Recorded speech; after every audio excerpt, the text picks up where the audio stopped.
3rd of May 1998, Manchester City were relegated to the 3rd tier of English football, and this remains their lowest championship irraa gara mootii Awuroopaatti mala kilabii cimaa addunyaa keenyaarraa Manchester City seenaa isaan garraatti qabannee isiniif dhiyeessinaan kun galmee ispoortiitii dhiyaachuudhaan hordofaa kan isiniin jedhu qopheessaan qophichaan markaasiniin ulaaluudhaan Mu'azzam Samadii. Game on penalties, making it back up into the Championship. City were promoted again the next season, this time back into the Premier League from the Championship. The Blues claimed an automatic spot on the final day of the season away at Blackburn in a game that was almost like a home match.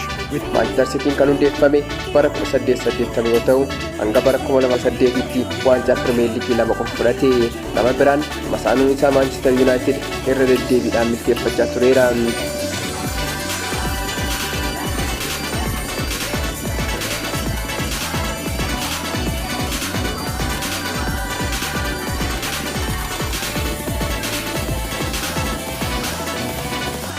bara 1898-99 gara liigii lammaffaatti kan ol guddate Citiin hanga gara Premier Leagueetti ol guddatutti sadarkaawwan garaagaraa keessatti chaampiyoonaa ta'aa tureera. Baroota dheeraadhaaf Manchester United fi deeggartoota isaa biratti Ollaayyaa jedhamuudhaan beekama. Premier Leagueen erga bara 2002 caaseffama haaraan hundeeffamee asitti ollaan isaanii Manchester United yeroo garaagaraatti chaampiyoonaa ta'aniiru. Citiin garuu hanga abbaa qabeenya Arabaa Mansuur bin Ziyaad Al Nahyaan jedhamutti mataa ol qabachuudhaan arrabsoo fi qoccoloo warra ollaa isaanii jalaa bahuu hin dandeenye. Core fan base that Sheikh Mansour knew was vital for his club to become a superpower. When Mansour championship irraa gara Premier League irraa gara championship sigigaachuun mallattoo Man City ture. Inumayyuu bara 1998 hanga liigii sadaffaatti gadi bu'uu irra gaheera. Qe'ee warra Citizen qe'ee taphattoonni baqatan leenjistoonni ari'amanii fi gaddaar ture. Garuu amma galanni tujjaara Arabaaf haa ta'uti bakka taphattoonni ciccimoo addunyaa kanaa taphachuuf itti hawwanii fi darbees leenjistoonni muuxannoo qabanii fi kilaboota hedduu biratti milkaa'an qubannaa isaanii erga ijaar ta'ee bubbuleera. Yeroo dheeraadhaaf magaalaan Manchester diimtuudha jechuun magaalattii keessatti iyyaan ba'aa fi gala kan dhaban deeggartoonni City amma abbaan dabaree isaan ta'eera. Bara 2008 abbaa qabeenya haaraa akkuma bitameen Roobiniyoon kan jalqabe Man Cityin Carlos Tevez, Endi Kaampaanii, Edin Dzeko, Mario Balotelli, Sergio Aguero fi Fernandinhoon teessoon isaanii itti harkaanseera. Premier League Ingilaandiin yeroo dheeraadhaaf furmaata liigichaa argachuuf kaayyoo isaa jalqabaa kan ta'e Man Cityin Mansuur jalatti garuu morkataa waancaa ta'uu eegalee. Bara dorgommii 2009 liigichaan sadarkaa 5ffaan xumuruun hirmaannaa liigii Awurooppaa argate. Bara itti aanu immoo Manchester United liigii Cheelsiin caalame 7ffaan xumuruun carraa waltajjii guddaa Awurooppaa Champions League irratti hirmaachuu argate. Barri milkii kilabichaas tokko jechuudhaan jalqabe. City qualified for the UEFA Champions League for the first time, and this would have seen significant revenue go into the club. The following season, City won. Caaseffama haaraa Premier League waancaa nyaatee kan hin beekne Citiin bara 2011 garuu masaanuu isaa Manchester United waliin hanga torbee xumuraatti qabxii wal fakkaataa qabaachuudhaan erga imalee booda tapha torbee 38ffaan osoo durfamuu taphni kubbaa miilaa maal akka ta'e tapha nama hubachiiseen Queen's Park Rangers 3-2 mo'achuudhaan waggoota 44 booda yeroo jalqabaaf chaampiyoonaa ta'e. Staadiyeemiin Etihad ni weerarame. Sa'aatii sanitti namni 52,000 ni maraate.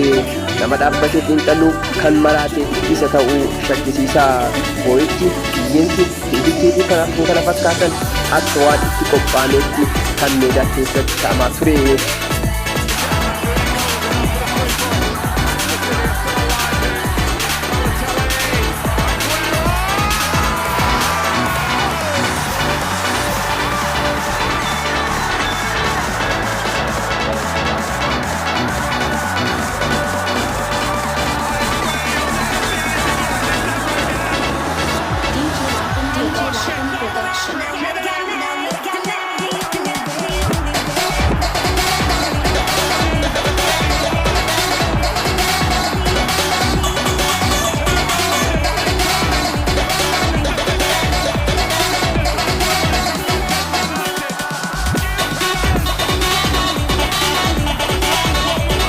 Sitiin eeggaa abbaa qabeenya Arabaa jala galeen booda leenjisaa Maansiiniin kan eegate Milkaa'inni Stiivens Maanu'eel Peregiriin itti fuudhaan kanaan dura Baarseloonaa fi Baayer Muuniik keessatti yeroo gaarii kan dabarsan Joosef Peep Gaardiyoolaan durfamuun Ingilaandiin alatti Awurooppaa keessatti kilabii sodaachisaa ta'eera.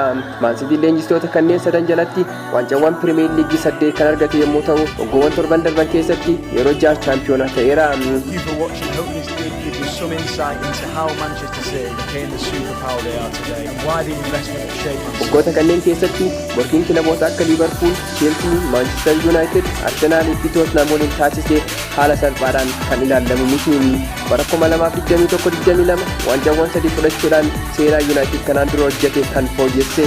Bara darbe ammoo waancawwan Champions League Awurooppaa, Premier League Ingiliz, FA Cup, Super Cup fudhachuudhaan seenaa addaa hojjete. Galata abbaa tiikitaakkaa Peep Gaardiyoolaaf haa ta'utti Maansiitiin chaampiyoonummaa isaatiin tapha midhaagaadhaan kan dabaalamedha.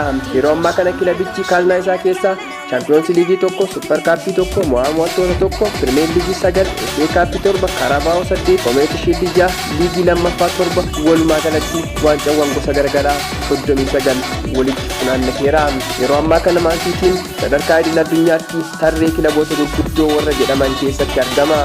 Bara darbe Champions League Liverpool 8-1, Benfica 6-1, Real Madrid 5-1, Bayern Munich 4-1 mo'achuudhaan sodaatamaa ta'uu isaa ifatti agarsiiseera.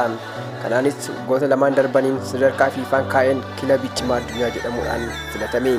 Walumaa galatti imala shaampiyoonshiippii irraa kaasee gara kilabii cimaa addunyaatti jedhuun seenaa Maansiitii kan ilaalle kana fakkaata ture.